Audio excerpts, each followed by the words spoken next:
दोस्तों, प्राणियों की दुनिया में अगर आप आहार श्रृंखला में ऊपर नहीं है तो आपको हर कोई शिकार बनाना चाहता है। और अगर आपको यहाँ खुद की जान बचानी है तो आपको या तो तेज होना पड़ेगा या खुद को छुपाना पड़ेगा। मगर इस दुनिया में एक ऐसा भी जीव है जो बिल्कुल अलग तरह का डिफेंस सिस्टम विकसित कर लिया है। आज हम बात करने वाले ईल के बारे में, जो कि अपने शरीर से बहुत ज्यादा तेज विद्युत पल्स को विकसित कर सकती है। लेकिन आपने कभी ये सोचा है कि अमेज़न में रहने वाले केमन और क्रोकोडाइल जब इनको शिकार बनाना चाहते हैं तो इसका क्या अंजाम होता है, जिसमें सवाल उठता है कि इन दोनों में से कौन जीतेगा और कौन हारता है। तो चलिए जानते हैं।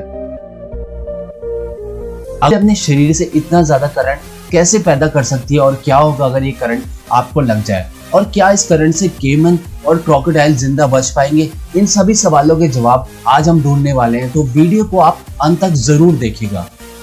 इलेक्ट्रिक ईल, जो कि बहुत ही ज्यादा क्यूरियस फिश मानी जाती है, जो कि नाइफ फिश की फैमिली से भी ताल्लुक रखती है, और इनके सबसे नजदीकी रिश्तेदार कैटफिश और कारफिश माने जाते हैं। 2019 तक माना जाता था कि इस दुनिया में सिर्फ एक ही ईल की प्रजाति है, मगर एक खोज में 2 और ईल मछलियों की खोज की गई, जिन्हें इलेक्ट्रोफोरस वारी और इलेक्ट्रोफोरस वोल्ट्रा, जो कि 8 फुट तक लंबी और 20 किलो तक भारी हो सकती है, जो कि आपको सिर्फ नॉर्थ ईस्ट अमेरिका की अमेज़न की नदियों में ही देखने को मिलती है, जो कि वहां रहने वाली छोटी मछलियों और छोटी जीव जैसे श्रिम्प और मैमल्स को अपने शरीर के करंट से थोड़ी देर के लिए सुन कर देती है और उन्हें अपना शिकार बना लेती है। यहाँ रहने वाली एक खास टाइप, जो कि इन मछलियों को अरबिना के नाम से जानती है, जो कि उन्हें शिकार बनाने के लिए खास तरह की टेक्निक का यूज करते थे। ये लोग घोड़े में बैठकर ईल से भरे तालाब में उतर जाते थे, और घोड़े के खून में करंट ना लगने की वजह से मछली के वार करने पर उन घोड़ों में बैठे लोगों को कुछ नहीं होता था, जो कि थोड़ी देर बाद अपना सारा करंट खत्म होने के बाद उन घोड़ों का कुछ नहीं कर पाती थी,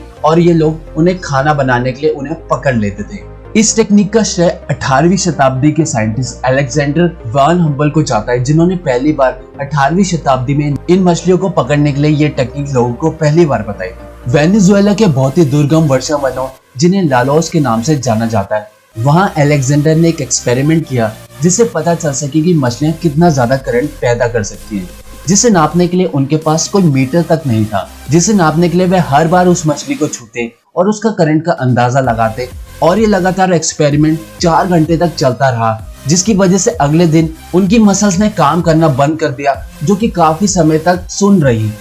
लेकिन ये जानते हुए भी मछलियां इतनी खतरनाक हो सकती हैं। आज से 100 साल पहले साइंटिस्टों ने ये पता कर लिया था कि ये मछली कैसे करंट पैदा कर लेती हैं। इसके पीछे का सीक्रेट है इनके शरीर, जो कि 3 हिस्सों में बटा होता है। ये खास ऑर्गन, जो कि मछली के आधे हिस्से में संख्या में मॉडिफाइड मसल सेल्स होती है, जिन्हें इलेक्ट्रोसाइट्स कहा जाता है, जो किसी बैटरी की तरह एक के बाद एक लाइन में लगी रहती है, जिसमें किसी बैटरी की तरह ये शरीर के अंदर करंट को पैदा और स्टोर कर सकती है। साथ ही ईल्स मछली अपने सेक्स ऑर्गन में छोटी पल्स को विकसित कर सकती है, जिसकी वजह से उसके आसपास पल्स क्रिएट होती रहती है, जो कि इन पल्स की वजह से इजीली कम्युनिकेट करती है और अंधेरे में भी आसानी से माहौल का पता कर लेती है। लेकिन कैसे इन 2 वोल्टेज के अटैक से मछलियां अपने शिकार को मार डालती हैं और खुद को बचाती हैं। ये मछलियां जैसे ही अपने आसपास के कंपन महसूस करती हैं, अचानक वहां 2 से 3 बार 860 वोल्ट तक का करंट पानी में छोड़ देती है, जो कि बिल्कुल किसी टेजर गन की तरह ही काम करता है।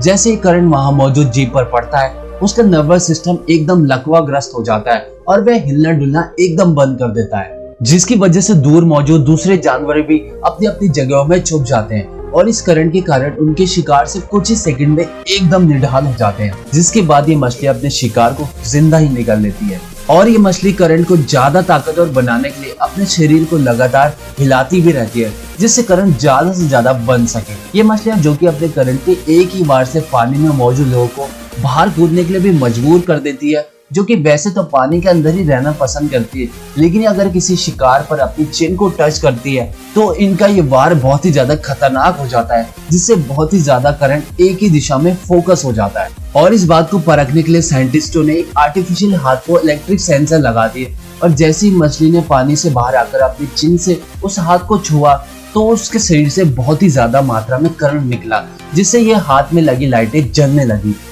लेकिन आगे बढ़ने से पहले आपके लिए एक सवाल, क्या आप इतने बहादुर हैं कि ईल से भरे पानी में उतर सके? कमेंट के माध्यम से जरूर बताइएगा। खैर, वैसे तो हम जानते हैं कि ईल मछलियां आए दिन छोटी मछलियों को अपना शिकार बनाती रहती है। ईल से होता होगा, चलिए जानते हैं। कुछ मामलों में ईल की इलेक्ट्रिक पल्स इन्हें दूर से इन्हें पास आने से रोक देती है। कुछ मामलों में इन झटकों से केमन जो कि कुछ देर के लिए बिल्कुल निढाल हो जाते हैं, मगर जब तक ईल मछली खुद को फिर से रिचार्ज कर रही होती है वह फौरन वहां से निकल जाते हैं। वहीं कुछ मामलों में रिचार्ज करते समय ये केमन अपने बड़े जबड़ों से इन ईल पर वार कर देती है, लेकिन ये ईल फिर से उसे ऐसा झटका देती है कि कुछ ही सेकंड में केमन का दिल धड़कना बंद कर देता है और वह वहीं सांसें रोक देता है। लेकिन क्या एक ईल मछली एक इंसान को मार सकती है? जिसके जवाब ढूंढने के लिए बरसों से इंसानों द्वारा हाथों से और लैब में इनके करंट को नापा गया, जो कि पहली नजर में इतना खतरनाक नहीं लगता।